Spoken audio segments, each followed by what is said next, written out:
The others demanded that I immediately join the girls' team, threatening to turn me into a human yo-yo if I disobeyed. But as a boy, I resolutely refused this perverse request. However, before I could finish speaking, the hunter shot me down from 10,000 meters in the air. Luckily, my reflexes were quick enough. In less than a second, I crafted a New Year's Eve firework, saving my life. I quickly surveyed my surroundings. A sign told me to make a final decision. 2 doors in front of me were marked death and survival, but I wouldn't trust the hunter's tricks. Besides, all my friends had already been kidnapped, and I knew their goal was to eliminate all the boys on the server. Now I needed to make a choice quickly. Although the blue door represented death, I decided to choose the boys' team, as this might be my only chance to save my friends. However, strangely, after opening the door, I found myself in another identical room. It seemed I was trapped in an infinite loop of mirror worlds. Even worse, as I made my choice, the lava trap above was activated. Oh no, I wanted to change my mind. Could I choose again? Well, it seems not. This place was empty except for a few player avatars on the side. I had to find a way out. Suddenly, I discovered that when I clicked on these player avatars again, a trading interface opened. Each item for trade was different, but they all used our red stars. I have to say,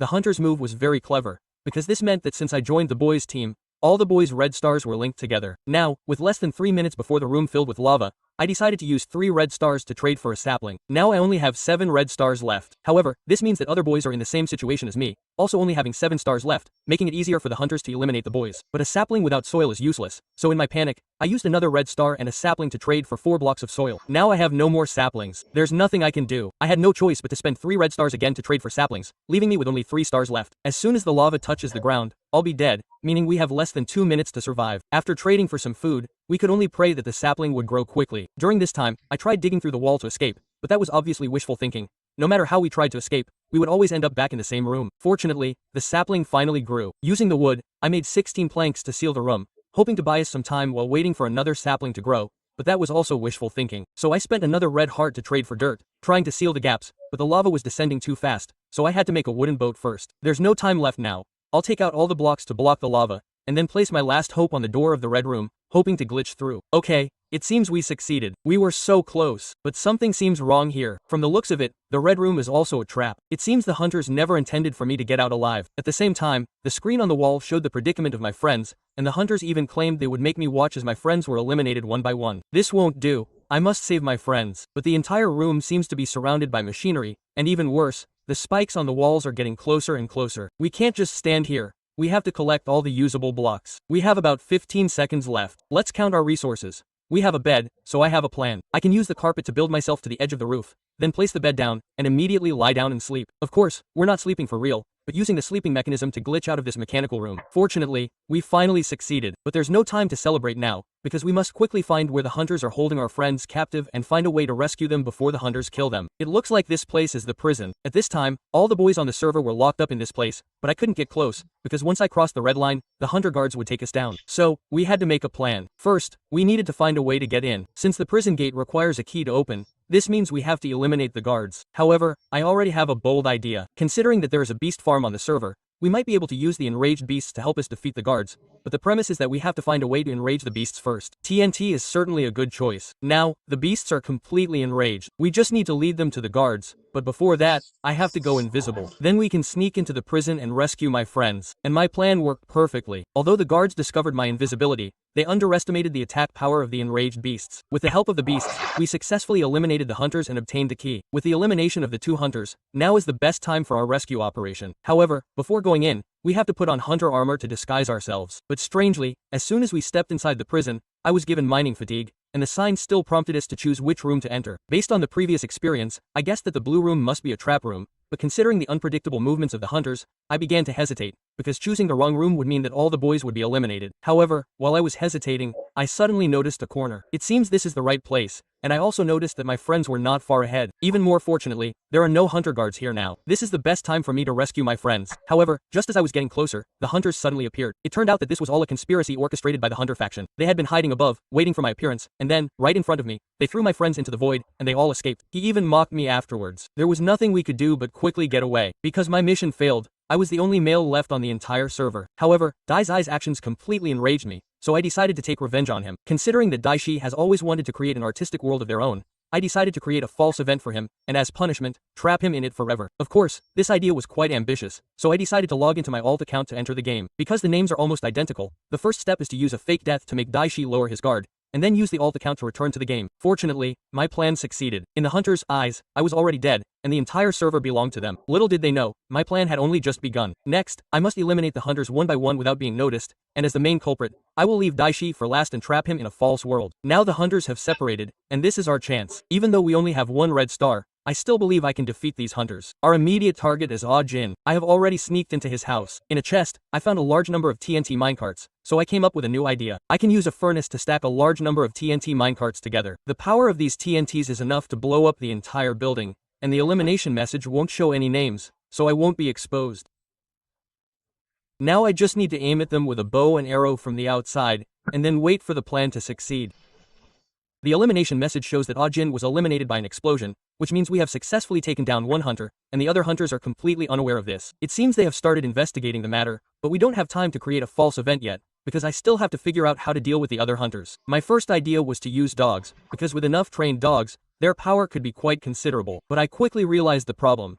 The dogs made too much noise, which would easily alert the hunters. So I came up with another idea, using llamas. If I could use poison to the hunters, then let the llamas deliver the final blow. Because the llamas' saliva could also cause damage, and more importantly, the elimination message wouldn't reveal my location. Fortunately, my plan went very smoothly. Currently, only Daisy remains on the server, and my fake world construction plan can finally begin. To avoid being discovered by Daisy during the construction process, I deliberately left a false message for Daisy in the style of another hunter, stating that it would lead him to my secret base. However, it was actually just a very distant coordinate, giving me enough time to build. After waiting 2.5 minutes, Daisy indeed started moving towards that coordinate, which meant he had taken the bait. Now I just had to wait for him to return. Afterwards, I would trap him in a perfect fake world. But since Daisy knew he would be going a long distance, he specifically set up a pearl stasis chamber before leaving. We couldn't destroy it, because once we left, Daisy would be instantly teleported back. So next, I had to carefully move him into the sky. Before that, I searched for some resources, and these sky blocks were exactly what I needed. Next, I would use these blocks to build a fake sky,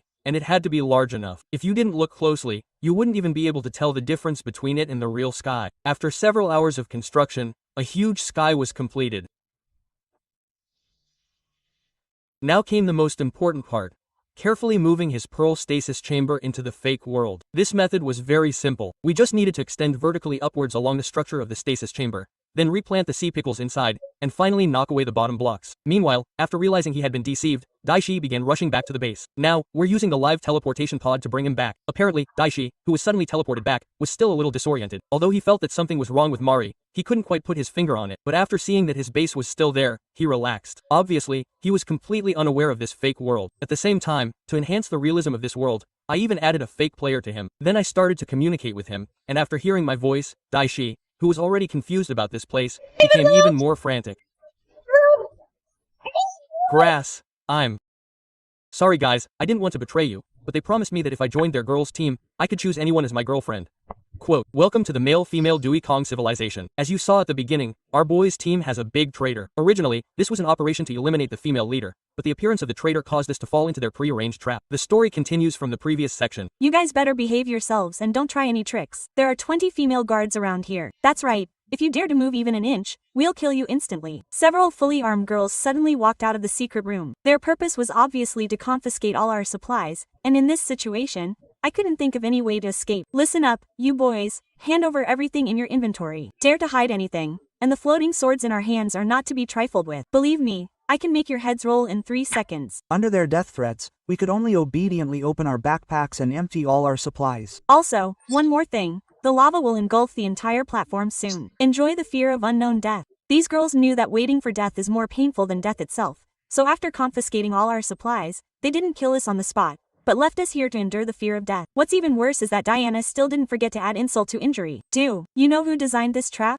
That's right. It's your best friend, Bobby. He even left you a little surprise. But as soon as Anna finished speaking, several TNT traps suddenly fell from all directions, surrounding us. Having no other choice, we could only gather in the middle as much as possible to minimize the damage from the explosions. You guys stay here and enjoy yourselves. I'm going to take the team to raid your base. Oh. No, Jesse is in danger. He's still at our base camp. We shouldn't have messed with these girls. Now we're really in trouble. Bobby's betrayal has caused this guys to lose miserably, and he even helped the girls design a TNT trap firing system to torment us. Every so often, 4 TNT traps fall simultaneously from 4 directions. No matter where we hide, we'll be hit by the explosions. Don't give up, everyone. I secretly hid a shadow box. Maybe we can get some useful supplies from it. Just now, while they were checking our belongings, Faye secretly threw a shadow box behind the guard. After the guard finished checking, Faye took the opportunity to hide it among the supplies. Awesome, you're really a genius. With Faye's shadow box, we can retrieve our supplies across dimensions, which gives us renewed hope of escaping. Old Mo took out some bread from it and generously gave each of us 6 pieces, which was just enough to recover from the damage we sustained from the explosions. After eating the bread, we immediately started brainstorming, trying to find a way to escape. I have some obsidian in my shadow box,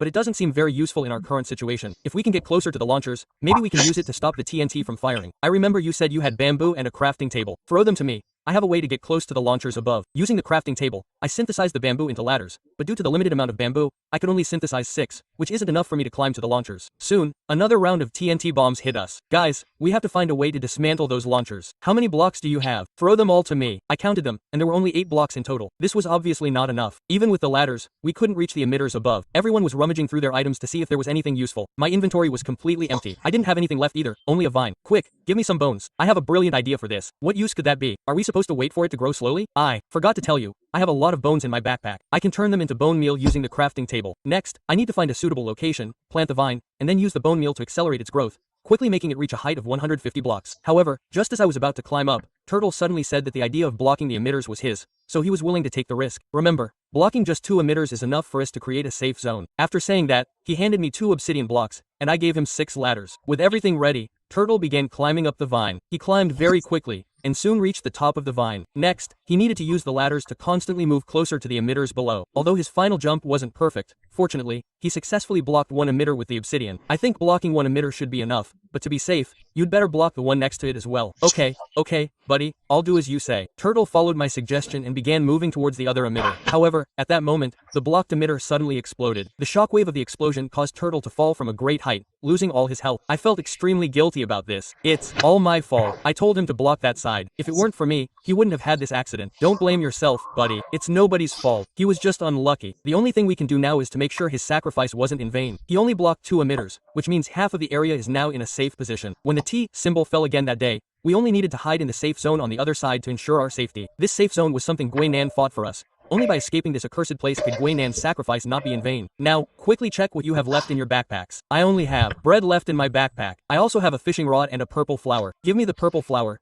Maybe we can get enough pine cones from it. But purple flowers seem to only grow in the nether. That's not necessarily true. I happen to have a nether block in my hand. However, while we were anxiously waiting for the pine cones to grow, the lava level suddenly changed for the worse. Did you notice? The lava seemed to be rising just now. We're doomed. We'll be submerged by this lava before the pine cones even grow. Old Mo was startled by this sudden turn of events, and I could only keep trying to calm him down. How can you expect me to be calm? First, there's the sky ladder trap, then the lava is rising. Who knows what will happen next? I promise you, we'll be fine. Look, the purple flower has started to grow. Then let's quickly break it and get the pine cones. The lava is almost upon us. Wait, at this height, we can only get 1 pine cone at most. I can't wait any longer. I don't want to die here. Old Mo ignored my advice and unilaterally broke the purple flower. Then he took the only pine cone in his hand. I'm sorry, I have no choice. I'll find a way to make it up to you. Just like that, Old Mo ate the only pine cone and left. This damn guy, how selfish. Now is not the time to complain. The lava is rising fast. We have to think quickly. I started to re-examine the surrounding environment, looking for any clues I might have missed before. Just then, Fei suddenly had an epiphany. I remember you still have 6 obsidian blocks in your backpack.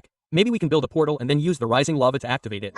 Quote, my god, Fei, you're a genius. Following Fei's idea, I quickly built a portal at the edge of the lava. However, lava alone couldn't activate the portal, so we needed to place flammable materials next to the portal frame for indirect activation. All we had to do next was wait patiently. 2 minutes later, the rising lava successfully pushed the wooden blocks away. Great, Fei, we succeeded. Just like that, before being engulfed by the lava, we successfully escaped to the next level through the portal. Meanwhile, a worried Bobby and Diana were returning to the trap. Quote, look, they've been swallowed by the lava. Quote, that's not necessarily true. That guy Leiji is very cunning. I have a bad feeling that he's not really dead. Quote, trust me, this is a trap we designed together. Even if the King of Heaven came, he wouldn't be able to escape.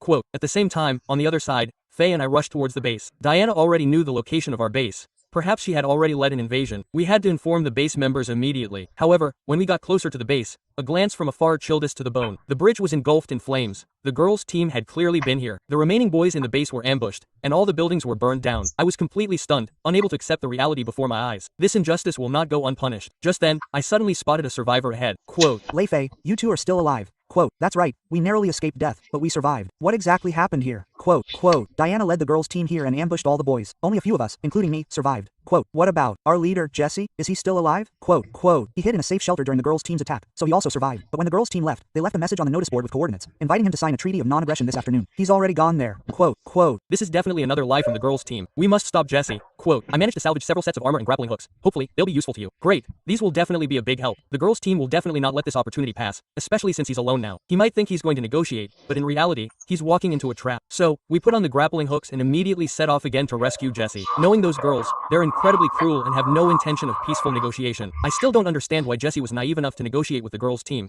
Didn't he know there was a trap involved? Maybe he had a new plan. No use thinking too much about it. Once we find him, everything will become clear. After half a day of flying, we finally arrived at the coordinates specified on the notice board. There were 10 minutes left until the agreed upon meeting time on the notice board, and the arrogant girls' team didn't have the habit of arriving early, so it was still quite safe here. After entering, we quickly found Jesse, who had arrived early. Quote, Sister Lee, you're still alive. Only you and I survived that operation. Quote, thank God. Now we have a chance to fight back. Although the girls' team has obtained protective services, they still need a special material to achieve invincibility, and that material is currently only in your possession. What material? I don't remember. Quote, it's that glowing strange stone you gave to Deshaun last time. We all thought it was a useless piece of rock, but guess what? That stone is the crucial key material the girls' team needs for their invincibility.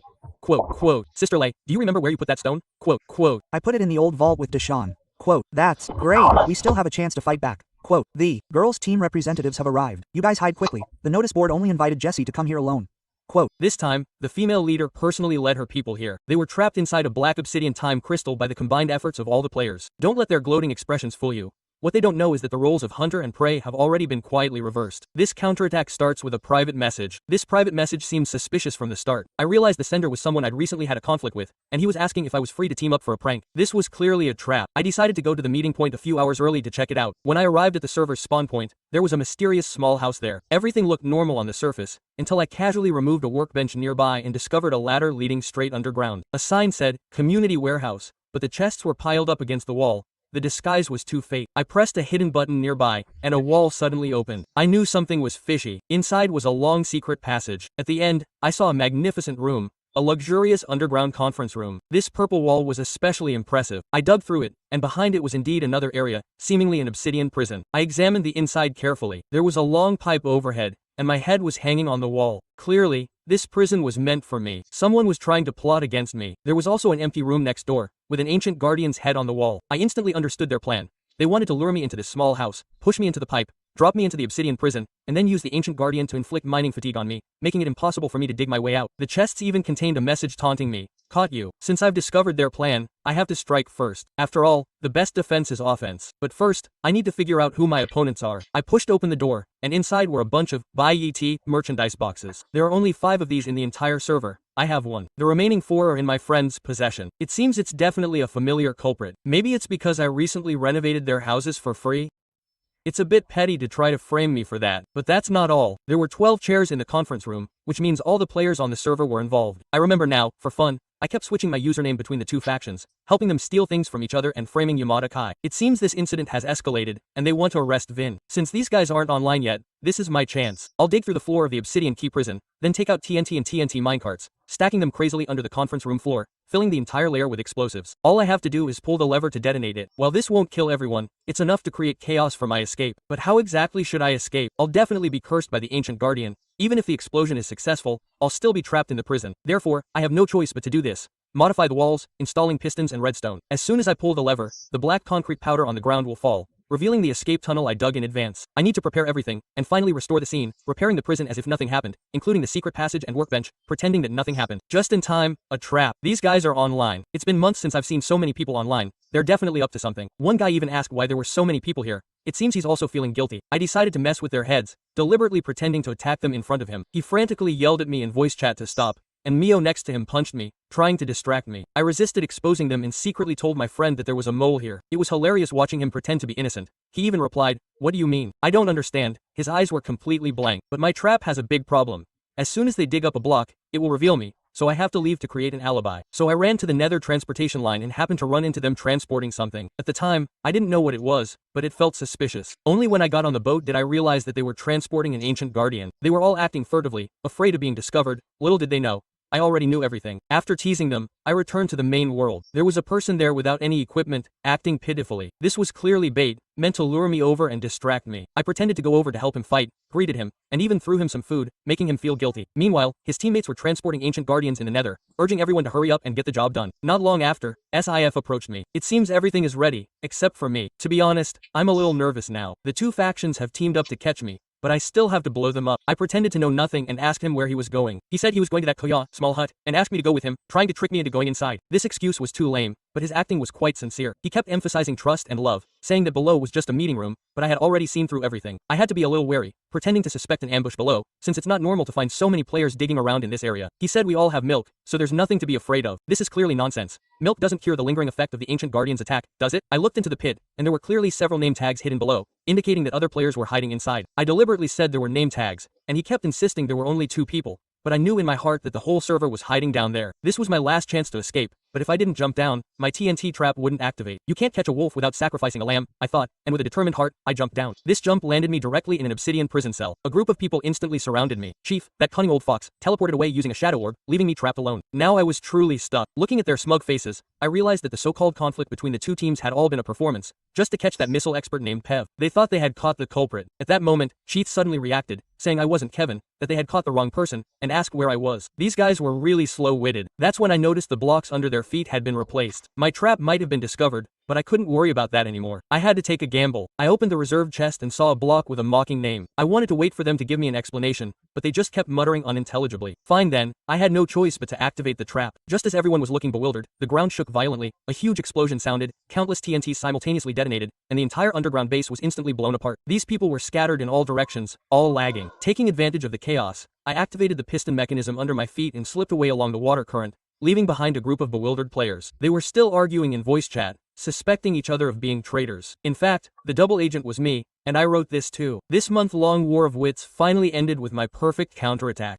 My friends also returned, although they were blown back by me, but I won. Because the Great Abyss's feet now have 1000 TNT blocks under them, but from his perspective, everything looks normal, because this is a trap I carefully designed. This guy is the smartest player in the entire floating island, having escaped countless traps from others, and today I'm going to shatter his legend. My game has a magical function called a resource pack. By changing it, the game screen can change dramatically. Therefore, I use image editing software to subtly alter things. The originally red and white TNT now looks exactly like grass blocks. My plan was simple. Find a plane, replace all the land with TNT blocks, and then swap out the texture pack and wait for the prey to take the bait. To implement this crazy plan, I first needed to gather some materials from the server. I went to the desert and acted like a ruthless excavator, digging up all the sand there. For the gunpowder, I had to ask my good friend for help. This airborne mob farm was incredibly efficient. After just 2 or 3 hours of AFK farming, the creepers, gunpowder drops filled up a chest. After a period of AFK farming, the gunpowder was indeed overflowing. After some crafting at the workbench, I had a whole chest full of TNT. Next, it was time to put the plan into action. I messaged Daywan, inviting him to play a challenge game. I didn't expect him to agree so readily, but then the problem arose.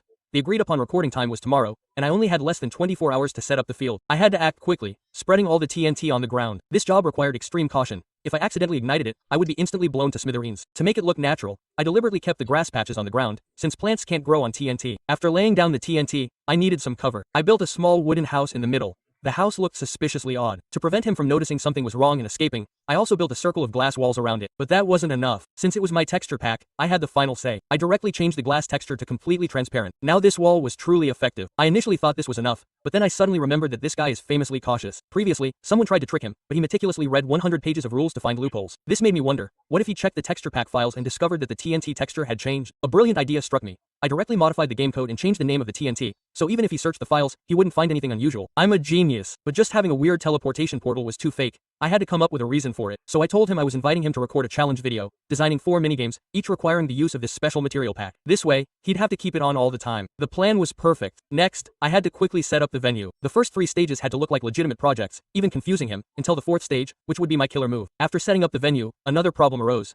If I was also at the center of the explosion, wouldn't I also be buried alive? So, I had a flash of inspiration and designed a pearl stasis pod, planning to have my friend teleport me. When I send the signal, he'll activate it, and I can instantly teleport away. With my escape plan ready, everything was set, just waiting for the right moment. But just before we were about to start, my friend suddenly messaged me saying he had to leave and would be back in about 30 minutes. This was terrible. My only escape route was gone, but the big guy was already online, so I could only bite the bullet and go ahead. I pulled him into the nether hub. As soon as he arrived, he started getting suspicious, asking me how I could prove it wasn't a trap. I could only pretend to be naive and say it was just a regular video recording. Luckily, he still believed me. We were about to start the first stage. The task was to find a button in the village. He ran like a madman, incredibly fast. He searched every house he passed, but only superficially. I could tell he was very wary. Fortunately, this stage was just a cover-up and didn't have any traps, otherwise it would have been a premature reveal. This stage went smoothly. He finished it in just 1 minute and 18 seconds. It seemed he had relaxed his guard considerably. Next was the second stage, extreme parkour. The rules were that white blocks were normal, and blue blocks were problematic. In reality, the white blocks were wooden planks, while the blue blocks were one of the following: lava blocks, soul sand, or blue ice. It was a simple parkour stage. The parkour challenge was naturally no match for him, and he quickly completed it. The third level was an invisible maze. In his eyes, it was an empty space, but in my eyes, it was full of glass walls. Watching him stumbling around like a headless chicken was hilarious. He could only grope his way along the walls, and finally, after 32 seconds, he made it out of the maze. After these 3 levels of preparation, his trust in this texture pack was at its peak. Finally, it was the exciting moment, the 4th level.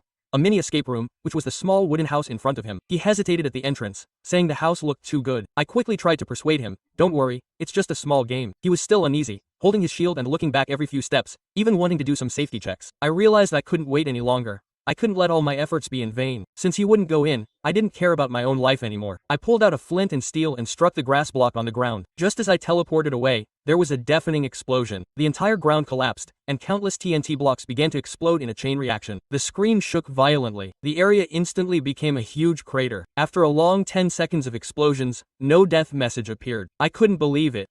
What went wrong? Afterwards, I learned that because he ran very fast, he only took a hit from the very edge of the explosion, avoiding the most intense central area, and therefore only suffered minor injuries. My carefully planned elaborate scheme, even including the courage to die together, still failed to eliminate him. If Minecraft didn't have a sky limit, would you explore space to find planets? However, the premise is that the server doesn't crash, and you have to get rid of the hunters. Why didn't we fall down? Because the sky has been sealed off. I tried to place blocks, but failed. The hunter stared at me intently. "Don't bother. Those without command blocks are in adventure mode." Then he knocked me into the deep pit behind me. I saw 100 grubs wriggling slowly at the bottom of the pit. A friendly reminder. These blocks aren't very accepting. What does that mean? The blocks under my feet suddenly cracked. I quickly jumped onto the next level of stone bricks, and then he also started cracking them very quickly. This way, I was forced to climb upwards by the constantly cracking stone bricks. Soon I arrived at the place where Jesse knocked me down. Getting out of here would definitely be a death sentence. If I hesitated even for a moment, the stone bricks under my feet would explode. I started climbing upwards again, turning 180 degrees in midair and grabbing onto the wood. Success! I can finally rest a little.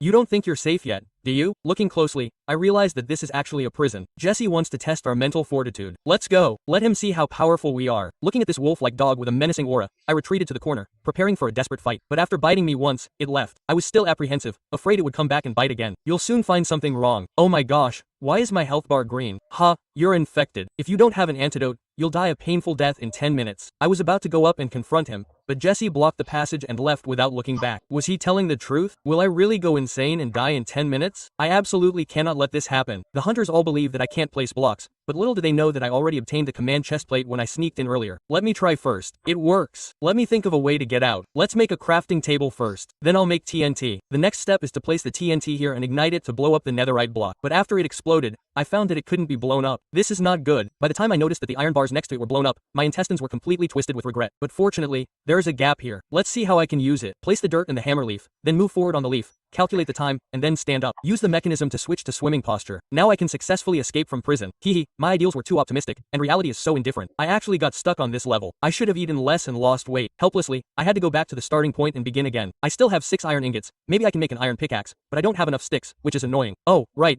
I have a minecart. Why not make some rails? I continued to use the hammer to switch stances, then went to the corner of the wall and placed the rails and minecart. As a result, I clicked the mouse like crazy, but couldn't get it to work. I even suspected my mouse was broken for a while, because I couldn't understand why I couldn't place it. Another fruitless attempt. 5 minutes have passed. If Jesse is telling the truth, I only have 5 minutes of survival time left. I decided to make one last attempt, using dirt blocks and the crafting table to block the top and bottom, then laying down the rails and minecart, and then plunging in. Unfortunately, this attempt to glitch through the wall failed. Let's try again. Still no luck. What to do? What to do? Wait, why is there an iron door there? It seems like another prison. Hey, are you Lei Ji? Oh, isn't this my good brother Feifei? I didn't expect that we two unfortunate souls would meet here. Unfortunately, I only have 4 minutes of life left. After you get out, Please take care of my pet. What a coincidence. I only have 2 minutes of life left too. It seems you were also bitten by that infected creature. Blay, can you check if there's a pressure plate behind the iron door? There is. That makes things easier. You can throw items down. Hearing this, I saw a glimmer of hope for survival. A piece of rail, just 1 centimeter away from touching. I calculated the distance and tried again. This time it worked. After getting out, I used the ladder from a nearby chest, and with an explosion, the iron bars shattered. I dug away the dirt block next to it, and then hesitated for a moment. Fei was puzzled by my actions, but soon changed his tune and praised me as a genius. We exchanged smiles, but before we could share our joy, a name tag suddenly appeared, making us tense again. Looking closely, we realized it wasn't coming towards us. We decided to follow it and see. Maybe we can find where the hunter hid the antidote. As the tracking deepened, I gradually felt hopeful following him. Hopeful, because ahead was a huge warehouse with 3 hunters guarding it. This trip wasn't in vain, but it was also extremely dangerous. Could we really take them down? This was the most dangerous creature we'd encountered so far. To be honest, I wasn't entirely sure, especially after having a nightmare last night. What a bunch of fools, getting scared before even starting. How will we know if we don't try? Come on, our goal is to conquer the stars and the sea. Good opportunity. The hunters' name tags have disappeared. We need to speed up. The virus will activate in 30 seconds. Hopefully, we can find the antidote here. There are so many boxes in this large warehouse. Fei only has 10 seconds left to live. Oh no, I forgot to bring the trident. That's my most handy weapon. I can't do it without it. We don't have time. Quick, go and come back. Meanwhile, I found the antidote. I have to give this antidote to Fei first. Fei, come quickly. I found the antidote. It seems you have it too. That's right. Let's survive together. Just then, a trident pierced Fei's body, and he died with a smile. I was stunned by the scene, but I quickly reacted. A hunter was coming. Seeing him turn his head and look this way, I quickly ran and hid behind a row of boxes to continue observing, waiting for the right moment to take the antidote. The little red star came back, but Fei couldn't come back. There was no time to grieve, because the hunter was only 2 boxes away from me. He seemed to have spotted me. I turned around and ran away, then plunged into the corner of the warehouse. My heart was in my throat. Fortunately, he didn't think to check under the water. Taking advantage of his departure, I left the warehouse before him and returned to the entrance. I went back the way I came, but unexpectedly, the hunter was crouching there waiting for me. Why are you stealing things from our warehouse? How is that possible? I came to look at the potted plants. Look, how beautiful these flowers are. Do you think I'll believe your nonsense? Get lost. I glanced at the warning sign next to me, which read, when under sky control, don't silently scurry away. I could see 96 hammers in the room visible through the camera. Then he pushed me down, and wherever I walked, the leaves would hang down. To avoid falling into the bottomless abyss below, I had to run back and forth like a wound-up hamster, and I couldn't step on the drooping leaves. Quote, oh my god, I can't believe you messed up our operation. Brother, our plan is ruined. What do you mean?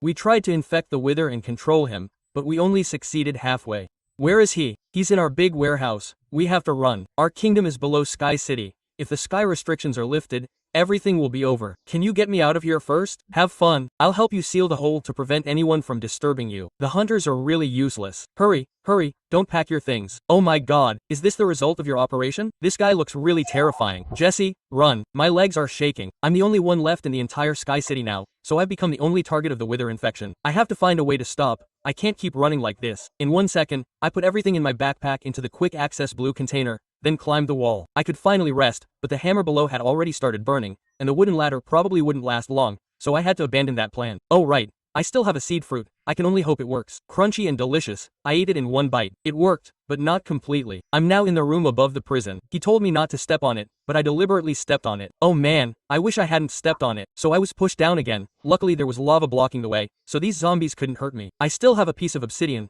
I'll stick it on the wall and stand on it. Now I don't have to worry about being burned by the lava. There are logs here. I chopped down 2 pieces with my axe, then attached fishhooks to them, and then went back down to collect them, successfully adding the logs to my inventory. I returned to the landowner's area and placed a workbench, then made a versatile small wooden boat. From what I observed, the area below the hammer is empty, so maybe I can find an exit down there. I put down the boat and sat on it, landing safely after 2.5 seconds. I guess the area below the quicksand is also obsidian. It seems I can only use the boat to glitch through the wall and get out. I put down the boat and started rowing towards the corner. The northwest corner failed. Let me try the southeast corner. Haha, success. I'm the first. Run. A sickening, rotten stench emanated from him. He must be the withered infected, the very thing that makes hunters pale with fear. Passing by the sky room again, I instinctively hid inside, peeking out cautiously. Thankfully, he didn't come this way. It's so high up here. There are transparent barrier blocks here. He probably won't find me for a while. Let me see what these are. Thunder prison teleportation, emergency self-destruct device. I definitely shouldn't touch that. Building restrictions, sky barrier. These barrier blocks are probably what it's referring to. This is the hunter's way of sealing off the sky. I have a brilliant idea. If I delete the barrier blocks, the withered infected will go to the ground, and then the hunters won't be able to just stand by and do nothing. They'll have to solve the problem they created themselves. 3, 2, 1, activation. All the barrier blocks instantly disappeared. I could hear the withered infected gradually moving away. Ha, he really went to the hunter's kingdom. The hunters will reap what they sow. Brothers, Thunder Prison must have removed the sky barrier. This is bad. The withered infected will destroy this place. This thing's health bar is infinite. It's all all over, yeah.